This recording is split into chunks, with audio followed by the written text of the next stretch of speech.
Hi, I'm Jamie from Stonemaier Games, and today I'm going to talk about the differences and similarities between Wormspan and Wingspan.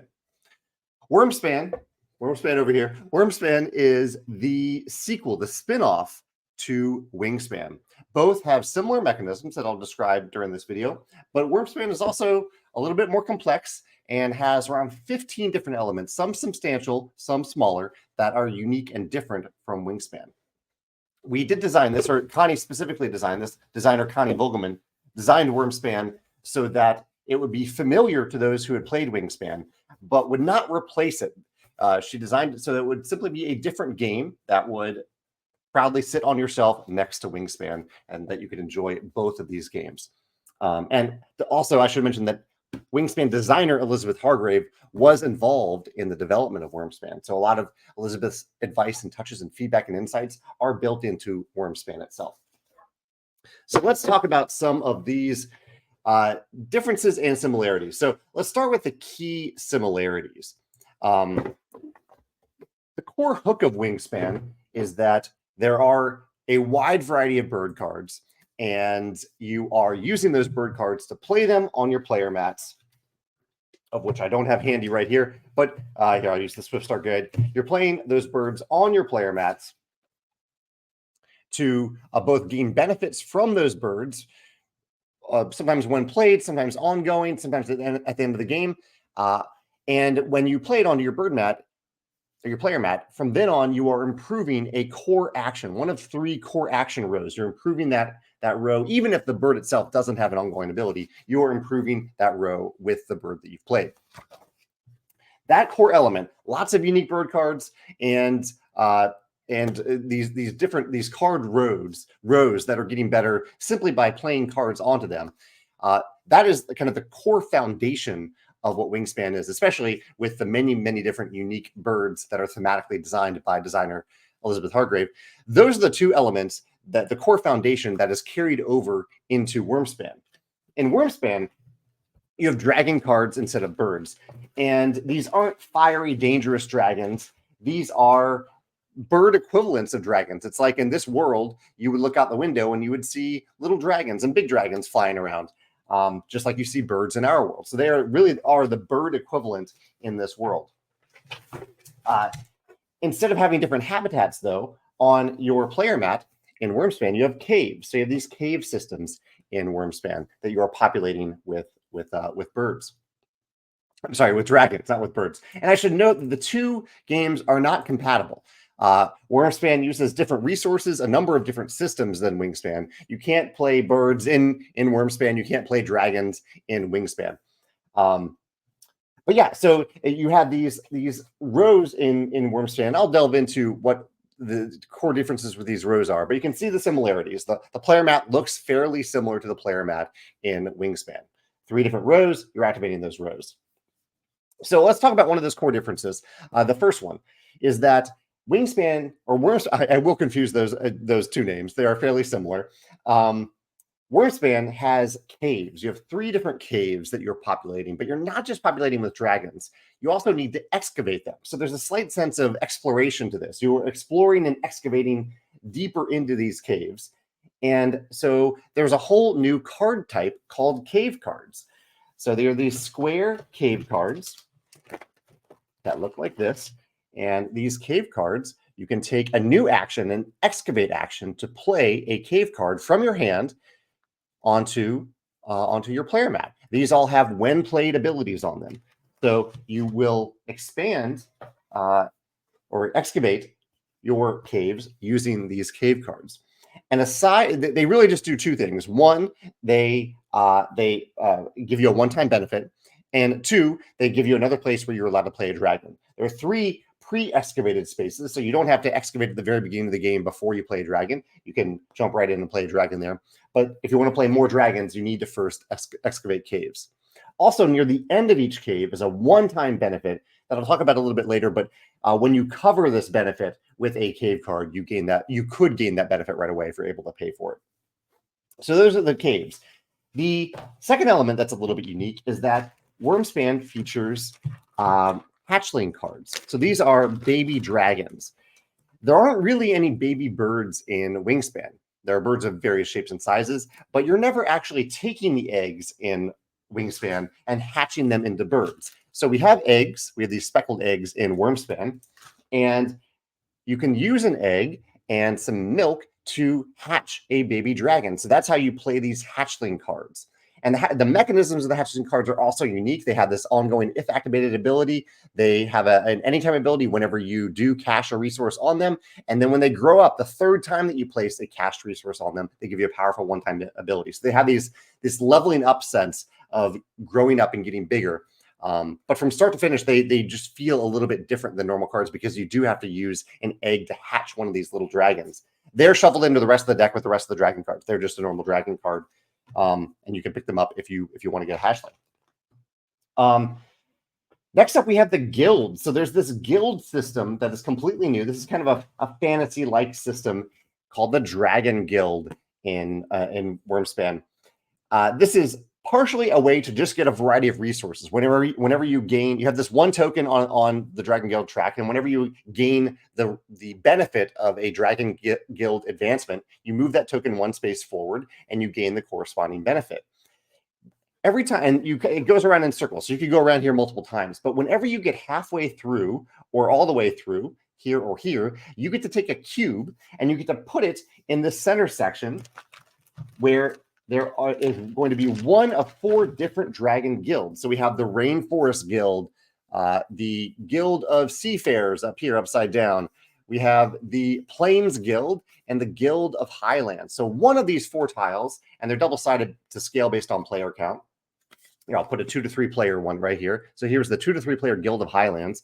That goes in the middle of the Dragon Guild board at the beginning of the game. And whenever you get halfway through this cycle, you get to take a cube and put it on one of these limited spaces on the Dragon Guild to gain a powerful one-time benefit. One that might help you. It will help you probably at that moment with something. And it also might give you some end game points as well. And you get a variety of benefits. And each of these guilds are designed to feel unique. So this whole mechanism, this system is completely new to Wyrmspan. We didn't see anything like this in Wingspan. Next up, we have just a subtle little difference that you might have noticed on these hatchling cards. Each dragon has a personality type. So these 2 happen to both be playful. There are hatchlings that are not playful. Let's find a non-playful dragon. Here's an aggressive dragon. I'll throw a few up at the screen. So here's an aggressive dragon. Here is a shy dragon. Here's a helpful dragon. I believe there are 4 or 5 different tags. And these tags sometimes don't mean anything. Sometimes it's just, this is a playful dragon, but there are goals and various dragons in the game that care about these tags. They might say, for every playful dragon in this cave or on your player map, gain X benefit. And there are certain goals too that want you to have a certain number of dragons of a certain personality type. And also just thematically, I found just having that little tag on there, even if it doesn't apply to the current game or my current strategy in a game, just knowing that I have a playful dragon or a helpful dragon, or that I'm visiting my aggressive dragon, it does actually add a little bit to the theme of the game and my feeling of bringing in this wide variety of dragons. It's a little bit hard to describe, but I think you'll experience that when you play it, giving them these little personality tags, these trait tags. All right, here's another fairly big difference. So actions in Wingspan, you had these action cubes that you used, action tokens, and all players had the same number of actions each round. You always take those actions. You can never get more actions. You do lose actions each round, but each player always has the same number of actions. Wyrmspan uses coins for this purpose instead, and often eggs, sometimes eggs, but the coins are the key equivalent to the action tokens in Wingspan. So whenever you take an action, you have to spend a cube. You have spend a coin. Here's coins here, coins here. We have these foil coins in the game. You can also buy metal coin add-ons if you want, but the foil coins work great too. And so whenever you take an action, you pay a coin. Sometimes there's another cost too. You can see there's some egg cost here. There's some egg cost to excavate over certain types of caves, but you're paying a coin. And the twist on this is that there are ways to gain extra coins. So you aren't always taking the same number of actions each round as the other players, and you can even carry over coins to the next round. So if you are kind of done taking actions for that round, and one reason that you might do that is that some of these actions increase in cost to encourage you to do a diversity of actions. So you can see the first time that you explore, that you walk through the Crimson Cavern, you pay only 1 coin. But the next time you do it in that same round, you pay a coin and an egg. And the next time, if you do it a third time, you pay a coin and 2 eggs. And so this is not an insurmountable cost. So you could say, okay, I'm going to really build out this cavern. I'm just going to deal with the higher cost and go here 3 times over the course of a round.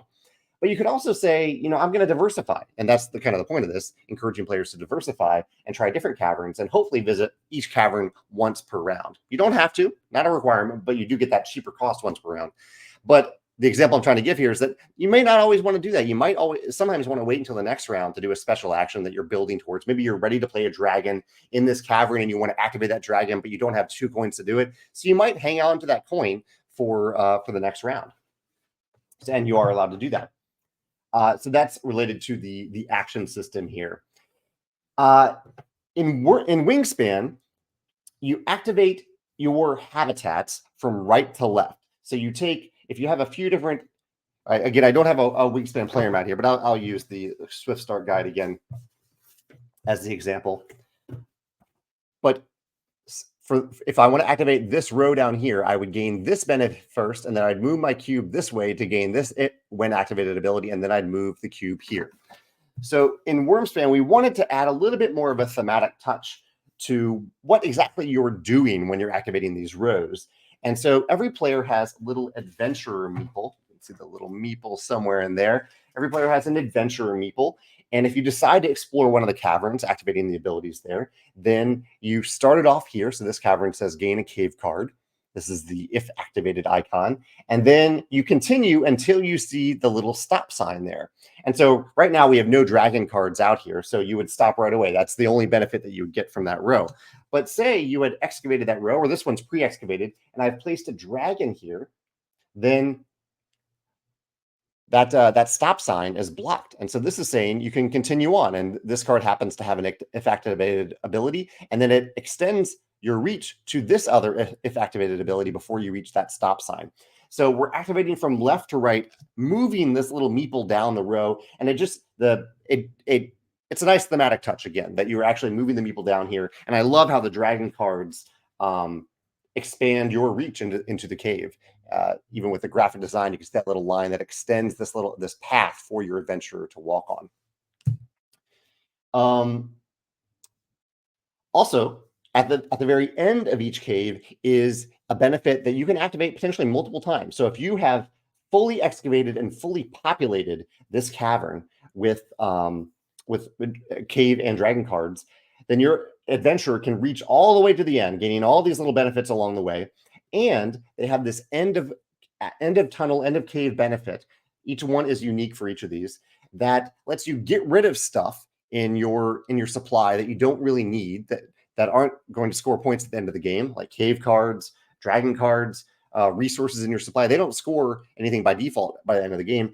The end of these caves gives you a way to turn them into something that does score points, like eggs, or tucking cards, or caching those resources so that you can actually gain points at the end of the game. So this feels really good to reach the end of a cave.